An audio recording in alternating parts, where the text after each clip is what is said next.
বিসমিল্লাহির রহমানির রহিম।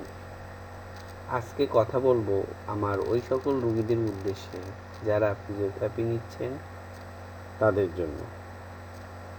ফিজিওথেরাপি এবং ঘুম বিষয়ে কিছু টিপস নিয়ে আমি কথা বলতে চাই।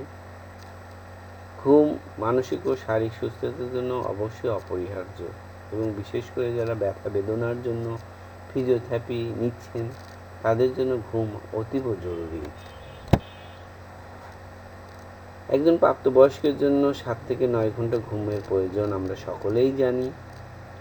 যদি ঘুমের ঘাটতি হয় পেশির ব্যথা, কোনো সময় জয়েন্ট স্টিফনেস এবং মেন্টাল অ্যান্ড ফিজিক্যাল টায়ার্ডনেস হয়ে থাকে। এই জন্য যারা বিশেষ করে ব্যথাজনিত কারণে ফিজিওথেরাপি নিচ্ছেন তাদের পরিপূর্ণভাবে একটা সাউন্ড স্লিপ নেওয়ার খুবই দরকার বলে আমি মনে করি এবং আমার রোগীদেরকে আমি সে বিষয়ে তাগিদ দিয়ে থাকি। ঘুমের ঘাটতির কারণে বিভিন্ন সমস্যা হয়ে থাকে, যেমন পেশিতে টান উত্তেজনা, বিশেষ করে এক পেশি আর এক পেশির উপর পুল করে, আমরা বলি মাসল পুল, এবং ব্যথাগুলো আরও বেড়ে যেতে পারে।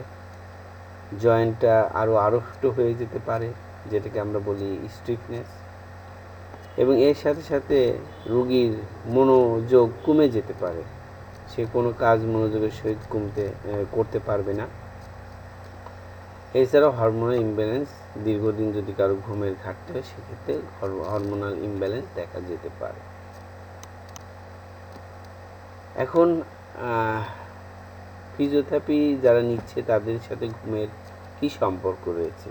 যদি তারা একটা ভালো ঘুম দেয় তাহলে তার এই যে রিকভারি রেটটা খুব বৃদ্ধি পায়, ইনফ্লামেশনের সাথে সাথে কমে, এবং তারা যে ব্যায়াম করছে এই ব্যায়ামের কার্যকারিতা আরও বেড়ে যায় এবং পেশি পুনর্গঠনে সহায়তা করে ঘুম।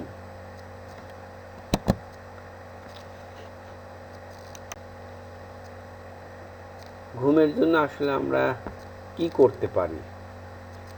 আমরা একই সময় ঘুমাইতে যাব, সাধারণত এশা নামাজের পরেই আমরা তেমন কাজ রাখবো না, ঘুমিয়ে পড়ব, যেহেতু আমরা ফজরে যাতে উঠতে পারি, এবং ঘুমের 1 ঘন্টা আগে আমরা কোনো প্রকার মোবাইল ডিভাইস দেখব না, এবং ঘুমের উপযোগী পরিবেশ তৈরি করার মধ্যে রয়েছে বিশেষ করে কোনো লাইট জ্বালানো থাকলে সেটা নিভিয়ে দেয়া, এবং এর পাশাপাশি মেডিটেশন এবং হালকা স্ট্রেচিং জাতীয় ব্যায়াম করতে পারেন ঘুমের একটু আগে, এবং রাতে কোনো কম্পিউটারে কাজ না করে সেটা দিনের বেলায় যাতে সেরে ফেলা যায় সেটার জন্য একটা পরিকল্পনা নিয়মিত তৈরি রাখা। উপসংহারে বলতে চাই যে ঘুম আমাদের একটা প্রাকৃতিক ঔষধ, যেটার মাধ্যমে আমাদের শরীর আবার পুনর্জীবিত হয়ে শক্তি ফিরে পায়। এই জন্য বলতে চাই সুস্থ ঘুম মানে আরও কার্যকর ফিজিওথেরাপি ট্রিটমেন্টের ক্ষেত্রে। সুতরাং যারা ফিজিওথেরাপি ট্রিটমেন্ট নিচ্ছেন তারা অবশ্যই একটা ভালো ঘুমের ব্যবস্থা রাখতে হবে তাদেরকে। ধন্যবাদ সকলকে।